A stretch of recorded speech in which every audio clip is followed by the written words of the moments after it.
राजधान हिमाचल प्रदेश में हाल की मूसलाधार बारिश और बाढ़ की तबाही ने लाखों लोगों को बेघर कर दिया और इस संकट में बहुजन समाज पार्टी के प्रदेश अध्यक्ष विक्रम सिंह नायर ने कुल्लू जिले के प्रभावित इलाकों का दौरा कर पीड़ितों का दर्द साझा किया। कुल्लू के एक दिवसीय क्षेत्र में बाढ़ प्रभावित परिवारों से मिले नायर ने देखा कि लोग स्कूलों में शरण लीजे हुए हैं, लेकिन स्कूल शुरू होने से उन्हें जंगलों में खुले आसमान तले रहना पड़ रहा है। उन्होंने प्रदेश की सुखविंदर सिंह सुक्खू सरकार और केंद्र की मोदी सरकार से तत्काल पुनर्वास, जमीन आवंटन और मकान निर्माण के लिए आर्थिक मदद की मांग की। नायर ने कहा, किस्तों में मदद से काम नहीं चलेगा। बेघर परिवारों को तुरंत जमीन और मकान चाहिए ताकि उनका जनजीवन सामान्य हो सके। नायर ने बाढ़ पीड़ितों की दयनीय स्थिति पर गहरा दुख जताया। उन्होंने बताया, गांव के गांव बह गए हैं, लोग स्कूलों में रह रहे हैं, लेकिन स्कूल शुरू होने से बच्चों की पढ़ाई और पीड़ितों का आश्रय दोनों प्रभावित हो रहे हैं। सरकार केवल राशन देकर जिम्मेदारी नहीं निभा सकती। कुल्लू में 200 से अधिक परिवार बेघर हैं और कई जंगलों में तिरपाल के नीचे रहने को मजबूर हैं। एक पीड़ित रीना देवी ने कहा, हमारा घर नदी में बह गया, बच्चे स्कूल में सोते थे, लेकिन अब स्कूल खुलने से कहां जाएं? सरकार हमें जमीन और मकान दे। नायर ने आश्वासन दिया कि बीएसपी इस मुद्दे को विधानसभा और संसद में उठाएगी। यह समय राजनीति से ऊपर उठकर काम करने का है। नायर का दौरा पीड़ितों के लिए उम्मीद की किरण है। स्थानीय निवासी ने बताया, कुल्लू में बाढ़ ने सब कुछ छीन लिया। सरकार को तुरंत पुनर्वास योजना लागू करनी चाहिए, वरना लोग खुले आसमान में मर जाएंगे। नायर ने केंद्र और राज्य सरकार से 10 लाख रुपए प्रति परिवार मुआवजा और जमीन आवंटन की मांग की। उन्होंने चेतावनी दी कि अगर सरकार ने जल्द कदम नहीं उठाए तो बीएसपी सड़क से लेकर कोर्ट तक आंदोलन करेगी। हिमाचल में बाढ़ और भूस्खलन से 1400 करोड़ का नुकसान हुआ है, जिसमें कुल्लू, मंडी और कांगड़ा सबसे प्रभावित हैं। हाल में प्रधानमंत्री नरेंद्र मोदी ने हिमाचल का दौरा किया, लेकिन हेलीकॉप्टर से धर्मशाला पहुंचने पर स्थानीय लोगों में निराशा है। नायर ने कहा, जब तक नेता खुद प्रभावित क्षेत्रों में पैदल नहीं चलेंगे, उन्हें दर्द समझ नहीं आएगा। बीएसपी कार्यकर्ता राहत कार्यों में जुटे हैं और नायर ने पार्टी कार्यालयों को राहत केंद्र बनाने का निर्देश दिया। यह द्वारा न केवल पीड़ितों की आवाज उठाता है, बल्कि आपदा प्रबंधन में सरकार की खामियों को भी उजागर करता है। अब देखना है कि सरकार नायर की मांगों पर कितनी जल्दी अमल करती है, ताकि बेघर परिवारों को नया आशियाना मिल सके। मैं विक्रम सिंह नायर, प्रदेशाध्यक्ष बहुजन समाज पार्टी, डिस्ट्रिक्ट कुल्लू के अंदर दौरा कर रहा था। यहाँ पे जहाँ पे बरसात की वजह से गांव या कोई ऐसी बस्तियाँ डैमेज हुई है, वहाँ मैं विज़िट कर रहा था। जाते जाते मुझे मलैना गांव के अंदर जाने का मौका मिला और जैसे ही मैं इस गांव में पहुँचा, पहले तो मैं यहाँ जब पहुँचा तो मुझे बड़ी मुश्किल हुई, गाड़ी बड़ी मुश्किल से यहाँ तक पहुँची। उसके बाद मैं यहाँ के जो स्थानीय लोग जहाँ रह रहे हैं गांव के अंदर, वहाँ गांव के अंदर जाने के लिए मुझे बड़ी परेशानी आई कि वो गांव पूरे जिस पहाड़ी के ऊपर वो गांव बसा हुआ है, वो सारा का सारी पहाड़ी हिल चुकी है। जितने भी उस पहाड़ी के ऊपर घर है, सारे के सारे डैमेज हो चुके हैं और बरसात की वजह से कुछ गांव तो बिल्कुल कुछ घर तो बिल्कुल ख़त्म हो चुके हैं। और वहाँ के स्थानीय लोगों को वहाँ साथ में जाके एक सीनियर सेकेंडरी स्कूल के अंदर रहना पड़ रहा है। छोटे छोटे बच्चे शिक्षा से दूर हो रहे हैं, एजुकेशन लेने के लिए भी उनको बड़ी प्रॉब्लम्स हो रही हैं। तो बहुत सारी प्रॉब्लम्स हो रही है। सरकार इस गांव के नहीं, पूरे प्रदेश के गांव को अनदेखा कर रही है। जहां पे ये त्रासदी हुई है, सिर्फ राशन तक ही उनको पहुंच रही है, राशन दे रही है, लेकिन उनको परमानेंट सोल्यूशन, जो उनका परमानेंट उनको सुविधा मिलनी चाहिए कि उनको जो घर ख़त्म हो चुके हैं या जो पहाड़ वो टूट चुका है, तो उस पहाड़ वाली जगह को शिफ्ट करके किसी उन पूरे के पूरे गांव को कहीं और जगह पे, सेफ जगह के अंदर उनको ज़मीन मिलनी चाहिए, ताकि वो ज़मीन उस ज़मीन पे अपने घर बना सके। इतनी ज़मीन तो कम से कम मिलनी चाहिए कि उनके घर परिवार वहाँ पे बस सके। और साथ साथ में वैसे ये गवर्नमेंट की ड्यूटी है कि उनको ज़मीन के साथ साथ घर भी बना के दे, लेकिन वहाँ पे जो गवर्नमेंट ने अपने तहसीलदार या पटवारी वहाँ पे भेज रहे हैं, वो जैसे एक घर में 5-7 2 या 3 भाई रह रहे हैं, वो उनको सिर्फ एक 30% लिख के कि डैमेज हुआ है, 30% लिख के उनको बोल रही है कि आपको इतना ही मुआवजा मिलेगा। ये गलत बात है। अगर 3 भाई है तो उनको अलग अलग तरीके से मुआवजा मिलना चाहिए, ताकि वो अपना घर बना सके। और साथ साथ में उनको ये ऐसा नहीं है कि इस चीज़ को आप उसको किस्तों में बांट के दो, थोड़ा थोड़ा पैसे की हेल्प करे या मटीरियल की हेल्प करे, ऐसे नहीं हो सकता। आप सरकार की जिम्मेवारी बनती है कि उनको जो भी आप पैसा दे रहे हैं या जो किस्त दे रहे हैं वो उनको एकदम से दीजिए, ताकि वो अपना मटीरियल खरीद के अपना घर एकदम से खड़ा कर सकें। ऐसे तो बहुत दिक्कत उन लोगों को आ रही है, बच्चे भी परेशान हैं, बड़े बुज़ुर्ग भी परेशान हैं, नौजवान जो पढ़ रहे हैं, जो कॉलेज यूनिवर्सिटी वगैरह जाते हैं, तो उनको भी बहुत बड़ी प्रॉब्लम्स हो रही है। तो हम लोगों की बहुजन समाज पार्टी की यहाँ पूरी की पूरी टीम यहाँ पे आई है। यहाँ कुल्लू के अध्यक्ष अनूप लाल जी भी पहुँचे हैं, गुलाब चंद जी भी पहुँचे हैं, हिमाचल प्रदेश के प्रभारी DR भाटिया जी भी पहुँचे हैं, क्या नाम है, हीरा मैडम भी पहुँचे हैं।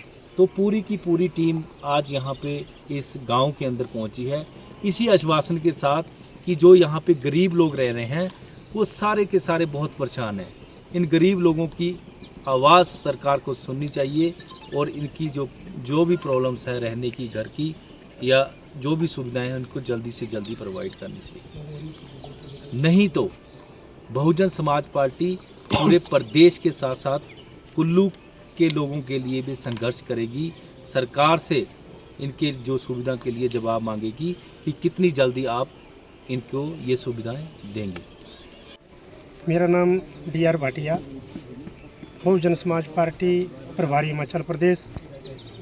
मेरे साथ आदरणीय विक्रम नायर जी, बहुजन समाज पार्टी हिमाचल प्रदेश जिला कुल्लू के अध्यक्ष, हमारे लोकसभा मंडी के इंचार्ज हीरा देवी जी, गुलाब सिंह जी, धामी जी, शेषराम जी, शिवराम जी।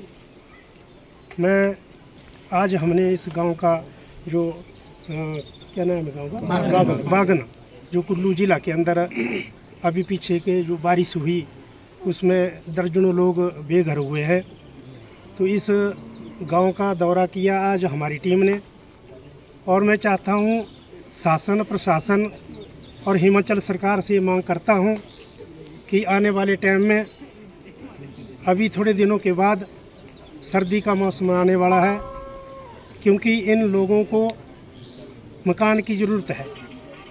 इनका जो रख रखाव जो है वो सीनियर सेकेंडरी स्कूल बागन में किया है, कुछ और भी पंचायतों में किया है, लेकिन जहां बच्चों को ये जनसंख्या 300 है और इस सीनियर सेकेंडरी स्कूल में बच्चों की पढ़ाई भी होती है। जब बच्चे की पढ़ाई होती है दिन को, तो इन लोगों को बाहर जंगल में या ऐसे खलखानों में आराम करना पड़ता है। तो हम सरकार से ये मांग करते हैं कि जल्दी से जल्दी इनको जो 4-4-5 बीसवें ज़मीन जो सरकार ने बोली है वो जल्दी से जल्दी मिलनी चाहिए, और उसके साथ जो भी सरकार का योगदान है, जो मकान के बनाने के लिए जो पैसा है वो जल्दी से जल्दी इनको मिलना चाहिए, ताकि सर्दियों से पहले इनके आसाने बन जाए। तो मैं ज़्यादा ना कहता हुआ मैं सरकार से एक बार फिर दोबारा ये मांग करता हूँ कि जल्दी से जल्दी शासन भी और प्रशासन भी और सरकार को भी ये चीज़ मानना पड़ेगी, नहीं तो मजबूर होकर के बहुजन समाज पार्टी को फिर कहीं ना कहीं आंदोलन का रास्ता ना बनाना पड़े। मैं यही मांग सरकार से करना चाहता हूं। इन्हीं शब्दों के साथ धन्यवाद। जय भीम, जय भारत। नमस्कार, मेरा नाम वीर सिंह, ग्राम पंचायत शिलालाल से पंचायत प्रधान हूं और मेरा गांव बागन है।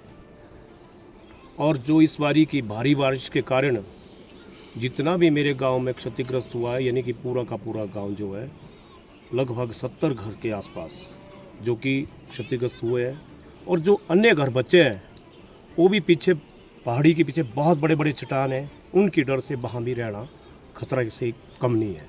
इसलिए मैं चाहता हूँ कि मेरे गांव के लिए एक तो रेवेन्यू वाले भी फुल डैमेज लिखे सबको, जो रहता है या नहीं रह रहा डर के मारे। मैं चाहता कि सबको यहाँ से फुली डैमेज करके, क्योंकि लोगों ने रहना तो है नहीं उस पत्थर के डर से, और स्वाभाविक है यहाँ खंडर बना हुआ मेरा गांव पूरा।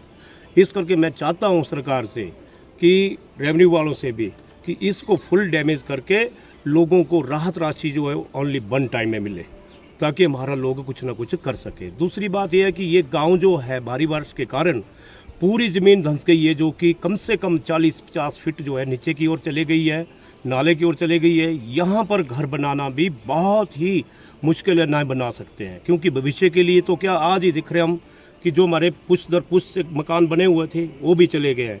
इसलिए मेरी सरकार से विनती रहेगी कि हमको यहाँ से शिफ्ट करके हमारी पंचायत में बहुत यानी कि 40 पीज में बहुत जगह है हमारे पास, जो कि हम नहीं चाहते कि ज़्यादा ज़मीन दो, भला चाहे 2-3 बिस्वे दे दे प्रत्येक परिवार को, ताकि हम अपना घर वहाँ पर बना सकें।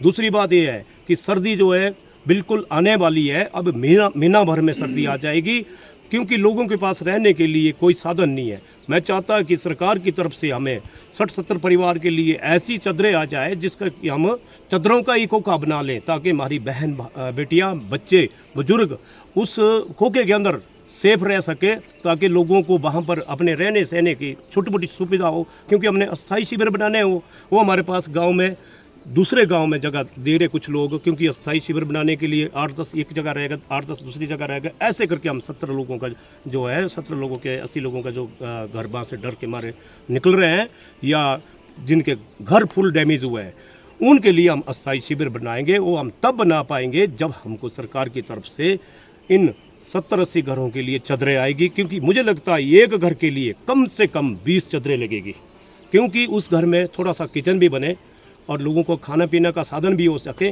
और बिजली की व्यवस्था भी हम वहाँ कराएंगे, ताकि बुजुर्गों को वहाँ पर रहने के लिए अच्छी सुविधा होए।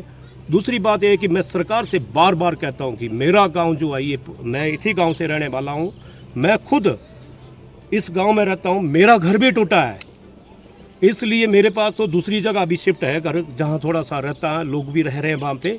इसलिए मैं चाहता हूँ कि हमारी मांग को नज़र रखते हुए ये किया जाए कि हमें तुरंत हमको दूसरी जगह दी जाए, क्योंकि हमारे गांव के लोगों ने जगह भी देखी है, हमारे यूथ वहाँ गए हैं। इसलिए मैं चाहता कि सरकार ऐसा आदेश दे कि हमें दूसरी जगह मिल पाए, ताकि हम अपना घर वहाँ पर बना सकें। Thank you. मेरा गांव बागन है। यहाँ भारी बारिश से हमारा गांव सारा ऊट फूट हो गया है। इसलिए सरकार से ये मांग है कि हमारे घर बनाने के लिए और जगह दिया जाए, और कुछ सामान के लिए भी क्या नाम करें, मदद करें। गांव बागन शिमला पंचायत का स्थायी निवासी हूँ। यहाँ भारी बारिश की वजह से जो हमारा यहाँ सारा गांव डैमेज हुआ है, हम सरकार से यही मांग करते हैं, एक तो जो नाला यहाँ से चलता है वहाँ नीचे क्रेट वाल के लिए हमने आप याददाश्त कराई है, वो काम भी जल्दी होना चाहिए। और जो हमारे घर अब सर्दी आने वाली है, घर बनाने के लिए ज़मीन जो है 2-3 बिस्वा कहीं नई जगह मिलनी चाहिए। धन्यवाद।